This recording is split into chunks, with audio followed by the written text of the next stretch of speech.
Fair use and effect. Hot dog. Today we're talking about the Netflix series, Beauty in Black. And we are asking the question. Is Charles Bellarie the biggest Dumbo Flumbo of the Bellarie family? We are doing a deep dive into his life, to figure out, what is up with this careless rich kid. Charles Bellarie is the son from the marriage of Horace Bellarie and Olivia Bellarie. The currently estranged couple had two sons, Charles and Roy. Charles Bellarie is the youngest of Horace Bellarie's sons. Charles is an openly gay, party boy, and he generally has an I don't give a flying duck attitude. He is in a complicated relationship with Varney, the company's in-house counsel. To be specific, Varney is a lawyer who is a full-time employee of the cosmetics and hair brand, Beauty in Black. His job is to provide strategic business-minded legal support, manage legal risks, and advise on corporate governance, as it relates to the day-to-day operations and transactions of the company. Charles Bellarie is truly a weird individual. And for someone who grew up rich, he doesn't seem to know that he can't mix with just anybody from the other side of the tracks. We don't know if Charles has a real drug problem, or if he is just a recreational snowflakes user. However, we do see him use that white girl in the ghetto strip club where he loves to party. Riddle me this, how can a rich boy like Charles Bellarie drive his yellow Lumbo to the ghetto, and not expect to have a target on his back? This mess is pure comedy. What is the point of growing up rich, and having all of life's advantages, if you aren't going to have a better soul, and a better brain, than everyone else?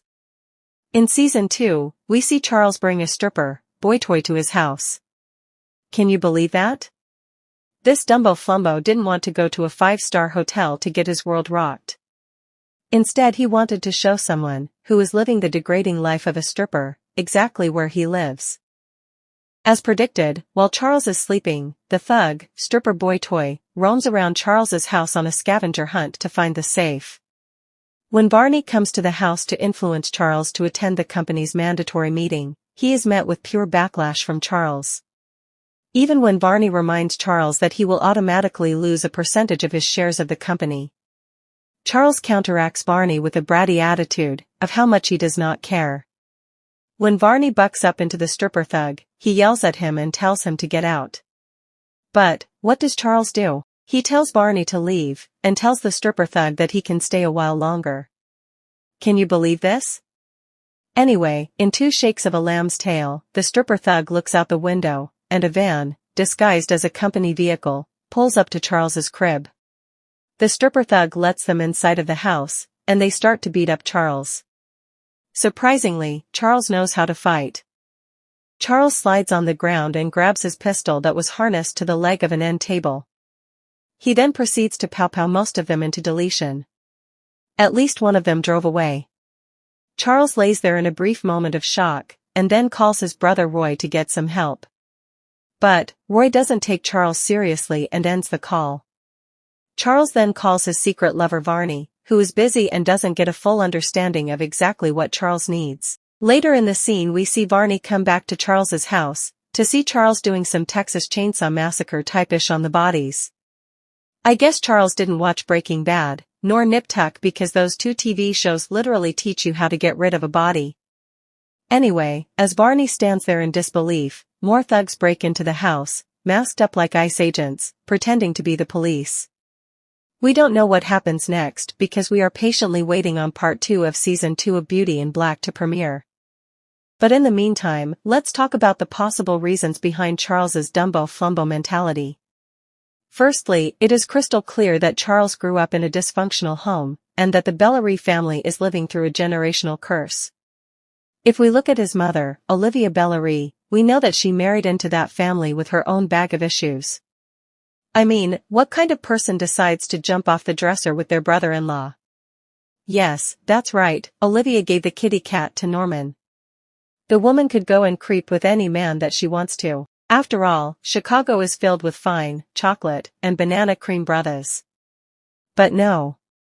Miss Olivia was in love with the crew. Olivia didn't give a ratty rat about how her affair with her children's uncle would impact them.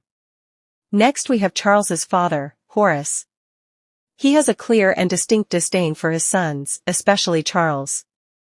He is documented making homophobic comments towards Charles, even though he himself ends up wanting Angel. If you haven't watched Beauty in Black yet, Angel is a young man born in the Dominican Republic, who currently resides in Chicago. Horace met him in the same strip club where his son Charles likes to frequent. But Horace doesn't want anyone to know he swings both ways, so he has Kimmy as his beard while Angel dances for him. As you continue to watch the show, you see that Horace has a thing for Angel, that goes beyond fantasies of jumping off the dresser. It is unclear on what's going on because Horace comes across as a good dude when it pertains to how he treats Angel, and Kimmy, and them. But when it comes to his brother Norman, we see a different side. Horace has Jules, the head of security, unalive Norman's wife, Ina. It is not clear what Horace's motives are for doing this. Was it retaliation for Norman's historic affair with Olivia? We don't know yet. What we do know is that Charles's need to bury himself in snowflakes and butt cheeks doesn't come from nowhere. In fact, it is clear that there is a lot of childhood trauma that Charles needs to emancipate himself from. His mother Olivia seems to shelter Charles to the point of turning him into a self-serving brat, who does what he wants, when he wants. Spoiling a child is never a good thing. Then his other parent, Horace, doesn't talk to him with any respect. But Charles seems to handle both parents with the same, yeah, whatever, attitude. This shows us that Charles has been dealing with this type of parenting his entire life.